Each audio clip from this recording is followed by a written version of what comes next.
Boko Haram. On parle également ce matin dans quelles circonstances ces personnes ont donc réussi à pouvoir mettre devant de la scène un tel événement qui sursure et qui marque aujourd'hui le monde de la presse. On évoque également les batailles au sein de la commune d'arrondissement de Douala, 5e ces dernières semaines, la chronologie du déclin programmé avec la parole donnée dans le cadre d'une interview à Elimbi Lobé, conseiller municipal SDF de cette commune d'arrondissement, qui déchiffre de manière particulière les batailles au sein de ce parti politique dans cette commune. Il parle que c'est ainsi que le président régional, mu par des calculs de positionnement, voyant venir les élections législatives de 2012, engagea une bataille sans merci au sein du NEC pour obtenir de nouvelles divisions des organes directeurs du parti. C'est ainsi que Nietzsche et Kembeng devinrent députés pour la première fois en 2013. Ces deux députés sortants utilisèrent Ngoualem Rodrigue pour mobiliser ensemble les membres de leur communauté tribale et tous les militants ressortissants de l'Ouest pour qu'ils soient calés, il indique également ce matin. Il parle après cette reprise des fonctions le 16 octobre 2013. Carlos Ngoualem, en sa qualité de mandataire de la liste du SDF aux élections municipales le 30 septembre 2013, est fort de l'idée que l'immoralité ne restitue pas une entrave à la réalisation des ambitions de carrière. D'autres faits également sont relayés ce matin dans les colonnes de ce journal, où il s'est arrêté aussi sur non seulement la participation qui reste très importante pour le SDF, mais un déclin, et si rien n'est fait dans le fond, qui ne pourra pas dans l'ensemble accompagner les positions de ce parti politique qui reste aussi cher pour le social-démocratique Front dont on en parle ce matin. Autre fait également, on parle du football. Cette fois-ci, c'est à la faveur de la cumulation des différentes fonctions sportives au sein de la République de Guinée équatoriale. Des noms sont évoqués ce matin en parlant de ce pays qui prend un peu l'exemple de notre pays, le Cameroun, pour prendre le cas du ministre en charge donc du sport dans ce pays également, et qui est président de la Fédération guinéenne de football. Andrés Jorgen Bomi OCM est accusé du cumul illégal par des postes ministériels de la jeunesse et des sports, et bien sûr président de la Fédération guinéenne de football. On parle de ce boom spectaculaire qui ne va pas non seulement dans une course effrénée au pouvoir, dans tous les cercles de décision proches du président de la République de Guinée équatoriale, Théodoro Obiang-Nguema Mbadzogo. Et puis le journal évoque aussi également les dispositions en violation flagrante de l'article 33 des statuts de l'instance fêtière du football dans ce pays, un cumul qui est non seulement illégal au regard des textes, mais qui par ailleurs crée un blocus dans le fonctionnement de la Fédération guinéenne de football. Donc les inquiétudes marquées par quelques personnes engagées dans cette perspective-là sont à relayer ce matin dans le journal. Et puis on parle aussi de la Camerco à la faveur donc des incidents survenus ces dernières semaines. Le journal Aurore Plus en fait sa grande une et parle ce matin du début de la fin. Il parle depuis quelque temps, il a quand même attiré l'attention des pouvoirs publics, notamment des politiques dans ce pays pour la mise en place de ces structures. Il parle d'une gestion des gestionnaires mis en garde, beaucoup plus dans le cadre de la pression qui était celle-là, des menaces à peine voilées à travers des propos de quelques personnes pour cette entreprise qui a du mal à pouvoir se repositionner depuis quelque temps au nom de l'intérêt général. Il revient également dans cette publication sur quelques faits importants, notamment de l'embrasement, des faits marquant dans le fonctionnement de cette structure, également l'embrasement général à travers donc les mouvements observés ces dernières semaines par quelques clients passagers de la compagnie nationale qui a beaucoup de choses encore à démontrer pour se repositionner sur le plan local. Et puis les signes précurseurs, analyse faite, le mouvement d'humeur des passagers aura simplement mis à nu les errements de la gestion que décriait donc le journal pendant qu'il essayait donc de s'améliorer. Il interpelle également le directeur général pour plus d'engagement en parlant aussi de cet effet boomerang et puis le fait grave et qui est venu simplement remettre au devant de la scène cette condition difficile dans laquelle se trouvaient les employés notamment et les passagers de Camerco. On parle également de la rentrée scolaire sous haute sécurité dans le département de l'Océan, notamment à Kribi. Donc on revient sur ces mesures qui sont prises aussi là-bas par les autorités administratives et même sur le plan scolaire en mettant au devant de la scène la franche collaboration malgré les instructions et les recommandations des autorités administratives. Plusieurs responsables d'établissements de la cité balnéaire se sont vite rendus compte des difficultés à s'arrimer convenablement aux nouvelles exigences sécuritaires. Il est question de forcer la main aux élites locales, notamment même les élus, pour accompagner cette initiative prise par le gouverneur même de cette localité. Et puis rentrée scolaire 2015-2016, les mesures sécuritaires qui sont prises à 2 vitesses.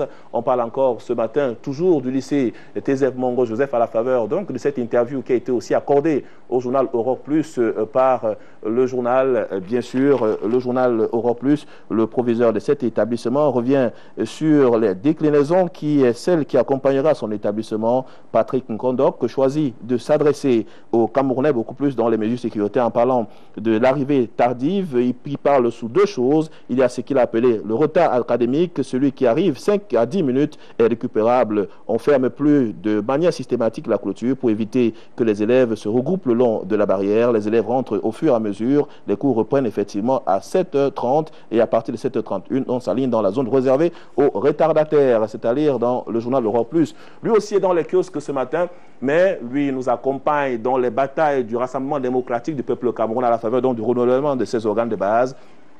L'œil du cyclone parle ce matin de bousculement des candidats à la candidature avec 2 ou 3 aspects fondamentaux sur ces différents militants du Rassemblement démocratique du peuple camerounais, local de quelques localités dans les arrondissements évoqués ce matin. Les candidats qui fourbissent les différentes armes, le cas de Maître Denise Efampou, également de El Hadj Relouanou dans la commune d'arrondissement de Douala 2e, Lengue, Malapa, Thomas Toboyoum et bien d'autres. Les performances des uns et des autres pour cette avancée dans le cadre bien sûr de ces renouvellements des organes de base. Les enjeux sont assez énormes.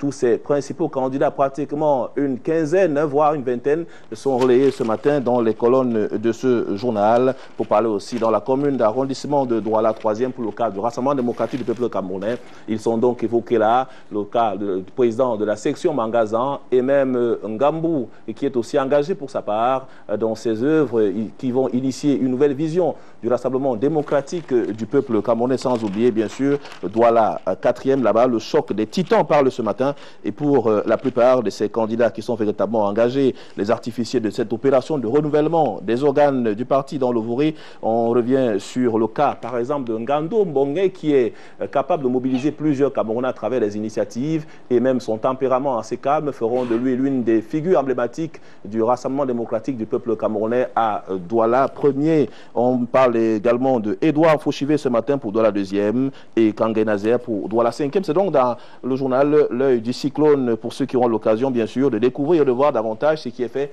par ces différents responsables sur le plan politique. Et puis d'autre part, sur le plan social, L'œil du cyclone choisit de nous amener un peu dans les chantiers qui sont engagés dans cette localité à Douala 3e. Le cas de la route Japoma qui depuis quelque temps n'a pas beaucoup avancé. Le journal pose bien la question de comprendre comment pratiquement depuis 4 ans on n'a pas réussi à bitumer 3 km linéaires. D'Éric Ngami qui signe dans cet article nous plonge également dans les difficultés. Le cas du village Sa Majesté Salomon Madiba Songhé, sénateur du Vouré, se pose bien entendu des questions fondamentales sur la mise en place alors que ces chantiers ont engagé depuis 2011.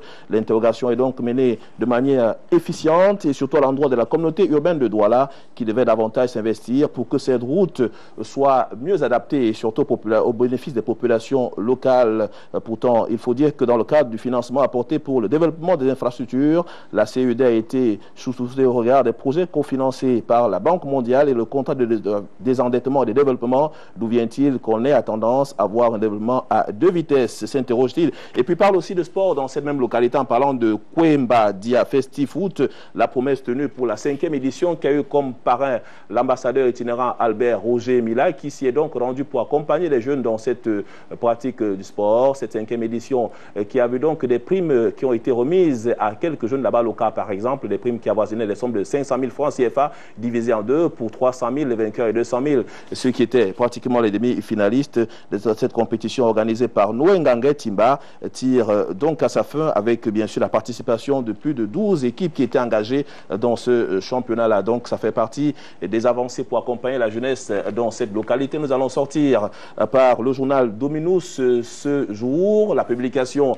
s'arrête encore une fois de plus à Douala 5e avec sa grande une principale qui concerne le nouveau maire élu de cette commune, Sa Majesté Gustave Ebanda, qui reste donc un rassembleur. Le maire a été installé par le préfet du département du Vouri, ainsi il prend les commandes de cette commune avec bien sûr la poursuite des initiatives engagées par la défunte maire de cette commune d'arrondissement de Douala 5e, Françoise Founing, au rang desquels on parle de la poursuite des travaux d'urbanisation, les 80 forages à réaliser, l'insalubrité, l'accès à l'eau potable, la lutte contre le désordre urbain, l'éclairage public, une figure qu'on pourrait retrouver beaucoup plus pour l'état d'avancement des travaux de cette commune. Et puis en politique, il revient sur le social-démocratique front avec l'actuel conseiller de Douala 5e qui fait encore parler de lui dans les colonnes du journal de Pierre Maille ce matin, Albert Elibi Loubet, qui dit clairement que le combat n'est pas encore achevé au sein de cette formation politique à Douala 5. Le SDF n'a pas le droit de promouvoir dans les fonctions publiques politiques des personnes que lui-même le SDF conteste en raison d'une posture morale qui s'écarte des valeurs que nous avons tous prêchées. Et donc c'est pas parce que nous devons protéger notre parti contre toutes sortes d'arnaques, d'attaques, que nous devons laisser ainsi faire au sein de cette formation politique.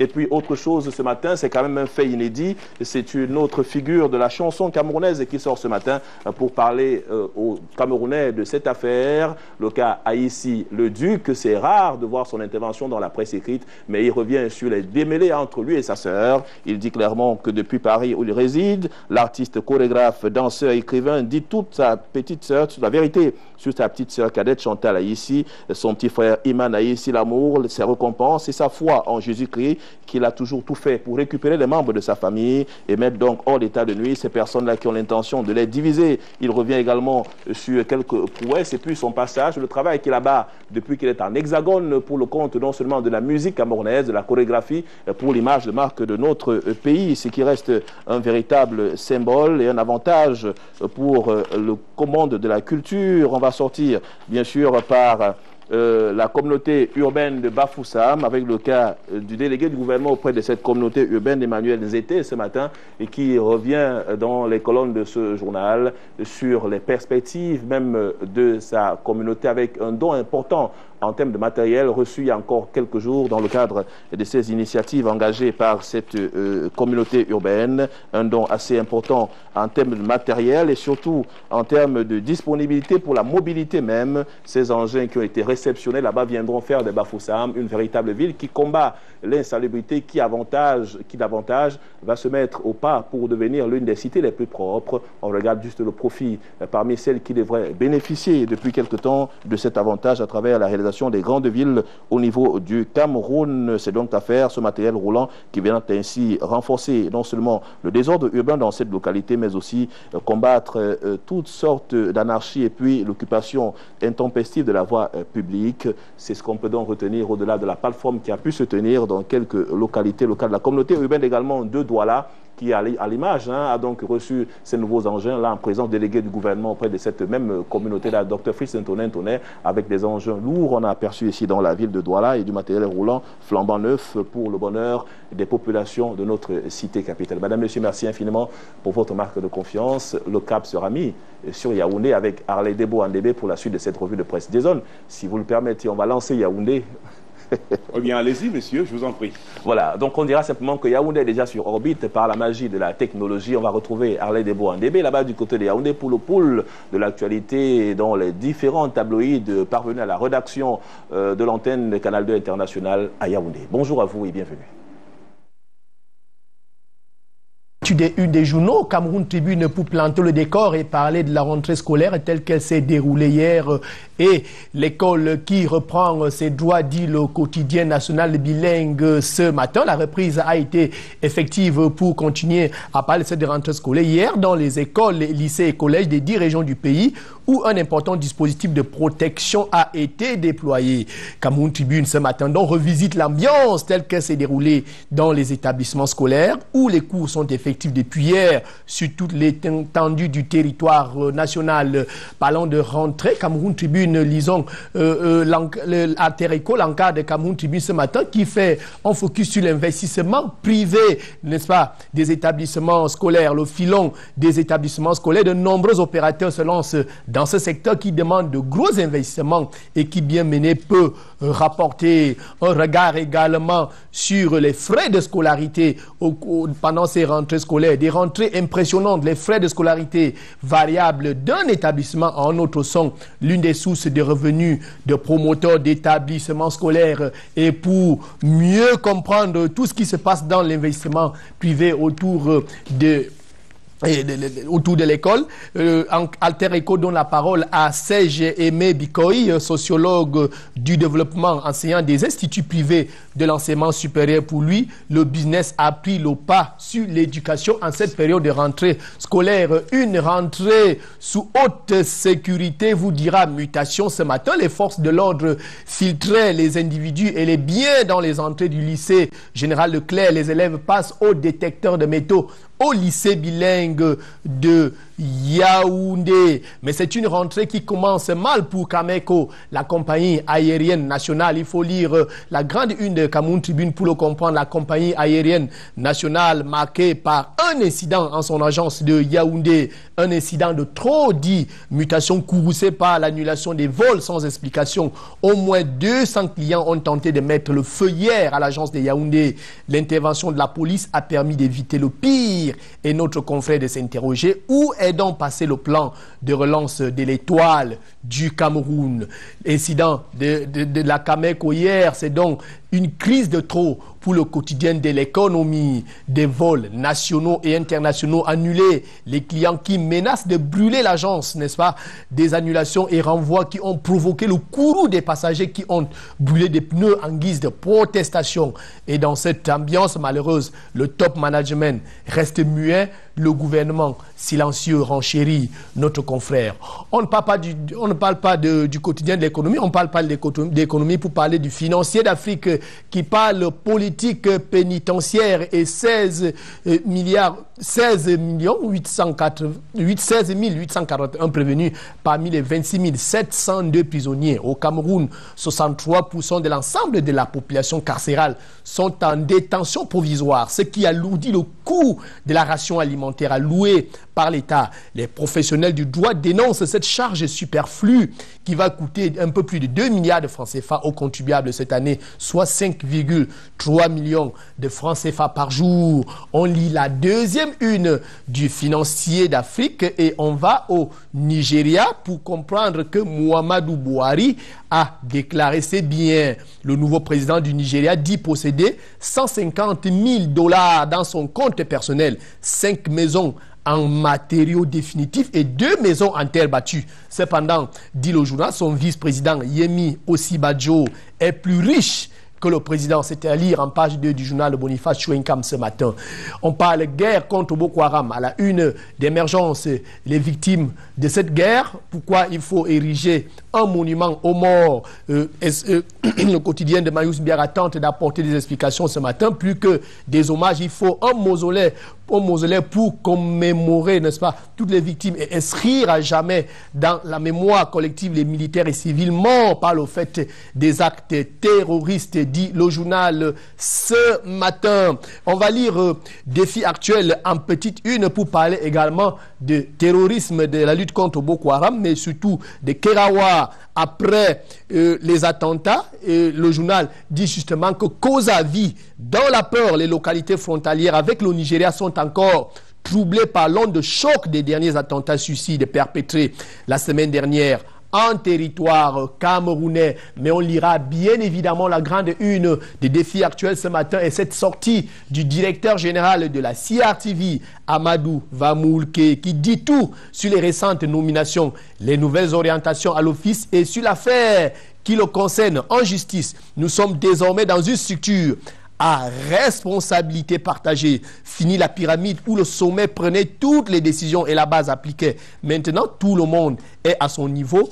garant de la survie de la CRTV, Dixit Amadou Vamoulke, que vous lirez à Défi Actuel ce matin. Une autre sortie ce matin, c'est celle de Guy Roger Zooluman, qui rompt le silence à découvrir dans le journal L'immigrant, n'est-ce pas, des Zibi à Tangana, l'entretien exclusif de l'édile de la ville du chimpanzé pourri et Bolova. 9 questions aux délégués du gouvernement de la capitale régionale du Sud qui parlent des projets de cette municipalité. C'est à lire également, on ne parle pas des Bolova, parlons d'une élite des Bolova qui est ministre des Postes et Télécommunications, c'est Jean-Pierre Biyiti-Bissam. Selon le Point Hebdo, l'actuel ministre des Postes et Télécommunications fait présentement l'objet d'une enquête sur le non-versement des primes de pénalité aux employés de son département ministériel. On parle d'une histoire de 413 millions de l'Agence de régulation des télécommunications. La Tribune des Forêts également en kiosque parle de l'atteinte de la fortune publique, la liste de nos ambassadeurs impliqués. Le chef de représentation diplomatique du Cameroun soupçonné de détournement des deniers publics. Le tribunal criminel spécial est à leur trousse.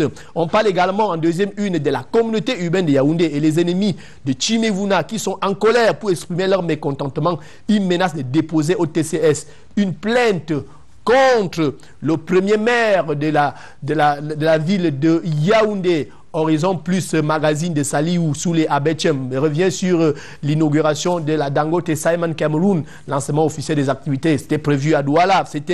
La cérémonie s'est déroulée à Douala le 27 août dernier sous la présidence du Premier ministre, chef du gouvernement. Et intégration pour terminer ce matin, on le redit ce matin dans son édition, dans son 200e numéro, parle de la guerre contre Boko Haram à l'extrême nord. Il est dans les champs de la bataille, notre confrère, des bidons de sang humain et les vidéos de propagande en circulation dans l'une des îles camerounaises occupées par la secte islamiste dans le lac Tchad. Les blessures non cicatrisées de Maroua, Mayo Eri et Moura après les attaques sanglantes et meurtrières de Boko Haram.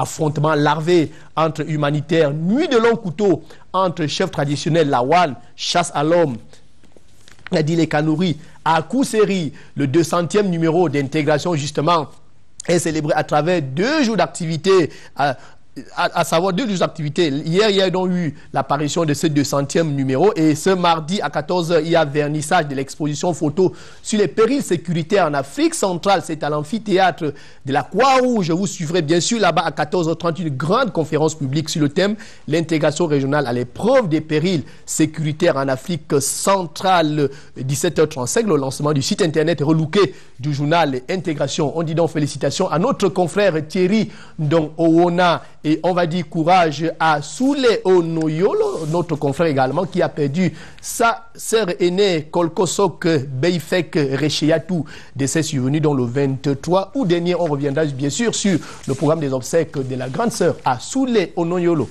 à qui on souhaite beaucoup de courage. C'était la fin de cette seconde partie de la lecture des unes des journaux à Yaoundé. Retour à Douala pour la suite de Canal Matin. Jason Blanc. Bonne journée prochaine.